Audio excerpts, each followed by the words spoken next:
చూడండి hi hello అందరికీ నమస్తే అండి. అందరు ఎలా ఉన్నారు? మీరు అందరూ బాగుండాలని మనస్ఫూర్తిగా కోరుకుంటున్నాను. అలాగే ఈ రోజు రెసిపీ వచ్చేసి ఉల్లిపాయ దొండకాయ పకోడీ అండి. ఇది చాలా చాలా టేస్టీగా ఉంటున్నాను. కొత్తగా నేర్చుకునే వాళ్ళే కానివ్వండి, ఇంకా ఎవరైనా తెలియని వాళ్ళు ఉంటే కనుక వాళ్ళు కూడా ఇదే పద్ధతిలో తయారు చేయండి. ఎలా తయారు చేయాలి ఈ వీడియోలో చూపిస్తాను. చూడండి, ముందుగా దొండకాయలు అలాగే ఈ ఉల్లిపాయలు ఇలా కట్ చేసుకోవాలి. నేనైతే ఉల్లిపాయలు కూడా వేస్తున్నాను. దొండకాయ పకోడాకి ఉల్లిపాయలు దొండకాయ రెండు కలిపి చేయండి, బాగుంటుంది టేస్ట్. ఇప్పుడు ఇవన్నీ ఇలా కట్ చేసుకున్నాము. బౌల్లో ఇప్పుడు ఈ దొండకాయ అలాగే ఉల్లిపాయలు రెండు వేసి కొంచెం ఇలా కలుపుకోవాలి.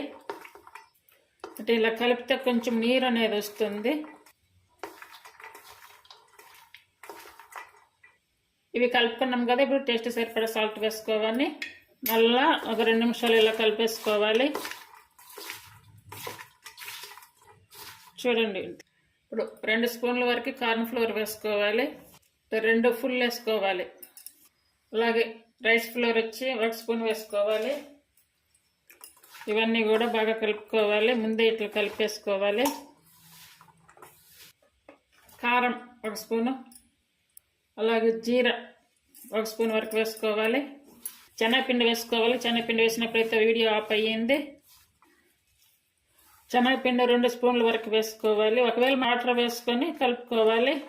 నేనైతే లైట్గా వేసాను వాటర్, ఎక్కువ అవసరం లేదు. కొంచెం పట్టాయి అంటే మరి గట్టిగా వచ్చేసింది, అందువల్ల కొంచెం అయితే పట్టాయి. చూడండి, ఇదంతా కూడా ఇలా కలుపుకోవాలి. ఒకవేళ కలర్ కావాలి అనుకుంటే కనుక కలర్ కూడా వేసుకోవచ్చు. నేనైతే డైరెక్ట్గా ఇలానే వేస్తున్నాను, కలర్ కలపకుండా.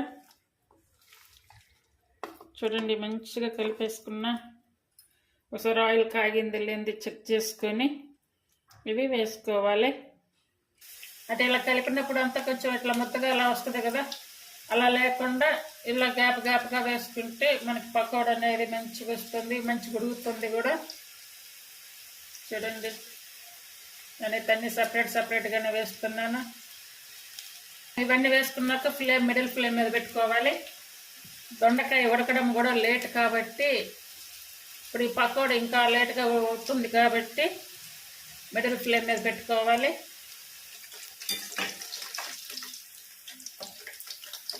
ఇవన్నీ కూడా మళ్ళా రెండో వైపు తిప్పుకోవాలి.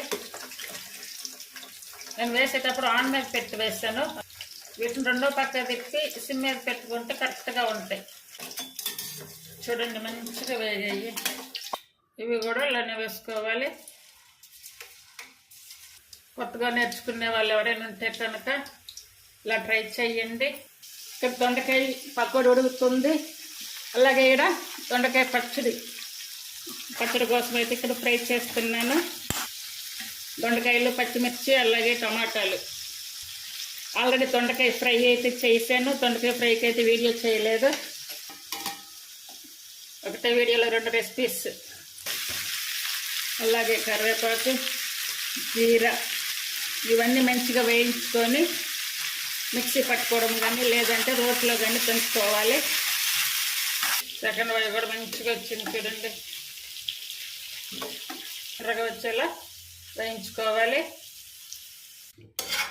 దొండకాయ పకోడీ ఉడికే లోపు అయితే నాకు దొండకాయ పచ్చడి కూడా రెడీ అవుతుంది. ఇప్పుడు ఇవన్నీ కూడా ఉడికించుకున్నాను కదా, ఇప్పుడు ఇది మిక్సీ పట్టేసుకోవాలి. అలాగే వెల్లుల్లి పరిసాను, అలాగే టేస్ట్ సరిపడా సాల్ట్. చూడండి, చాలా బాగున్నాయి. పలుచగా వేసాను, అన్నీ కూడా బాగా ఉడికాయి. ఇలా తయారు చేయండి. ఈ రెసిపీ మీకు నచ్చినట్టయితే ప్లీజ్ లైక్ చేసి, షేర్ చేసి, సబ్స్క్రైబ్ చేయండి. అలాగే ఛానల్ సపోర్ట్ చేయండి. అలాగే మీకు నచ్చితే కనుక ఫాలో అవ్వండి. చేయడానికి కూడా ట్రై చేయండి. ఇది చాలా చాలా ఈజీ రెసిపీ. కొత్తగా నేర్చుకునే వాళ్ళు ప్రతి ఒక్కరు కూడా ఈ పద్ధతిలో తయారు చేయండి. అలాగే నాకు దొండకాయ పచ్చడి కూడా అయితే రెడీ అయ్యింది.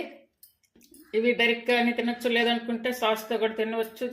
ఎలా తిన్నా కూడా చాలా టేస్టీగా ఉంటాయి. ఇది ఆనియన్ వేసాం కదా, ఆనియన్స్ కూడా ఇందులో కలిసి చాలా బాగున్నాయి టేస్ట్. అందరు కూడా తయారు చేయడానికి ట్రై చేయండి, ఎంతో మంచిగా ఉన్నాయి. ఆనియన్ దొండకాయ పకోడీ ఇది. Thank you for watching.